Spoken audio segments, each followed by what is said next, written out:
For all his prolific exploits on the battlefront, it remains baffling that James Kazini, a man who quickly rose from the rank of captain to head the army, was slain under such awkward circumstances. For a less educated man who tried to match the more elite senior army officers, Kazini leaves behind a legacy of gallantry and bravery in his spell as a career soldier.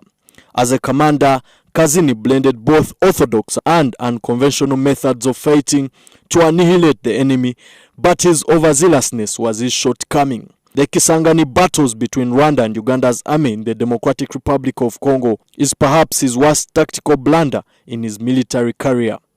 But the contradiction of his ethos at various points in his life have, however, created a complex character of a man on one hand whose abrasive style of work earned him enemies in the army, but his philanthropic heart won him many friends. Patriot, he was a nationalist. He participated in the liberation struggle. Very, very brave person.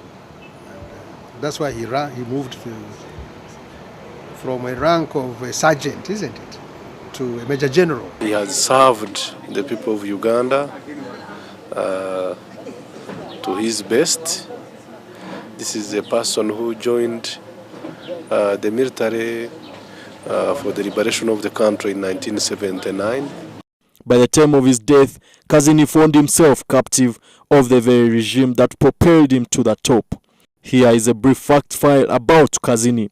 In 1984, Kazini joined the NRA after defecting from Moses Ali's Uganda National Rescue Front. In 1987, he became commissioned officer at the rank of captain. In 1989, he was promoted to major and appointed commander of the military police. In 1991, he was promoted to lieutenant colonel and appointed commander of Masaka Mechanized Regiment to replace Colonel Kiza Besije. In 1995, he was sent to West Nile to fight General Ali Bamuze's West Nile Rescue Front. In 1996, he was promoted to colonel and given additional responsibilities in the Gulu-based 4th Division. In 1998, Kazini was deployed in Kasese to fight the ADF rebels. In 1999, he was promoted to brigadier, appointed chief of staff and commander of Safe Haven Operation in the Democratic Republic of Congo. In 2000, he was recalled from the Congo. In 2001, a UN report accused him of plundering resources from the DR Congo. In December 2003, he was taken to the court-martial over embezzlement of funds. It's in the same year that he was relieved of his job on accusations of creating ghost soldiers on the army payroll.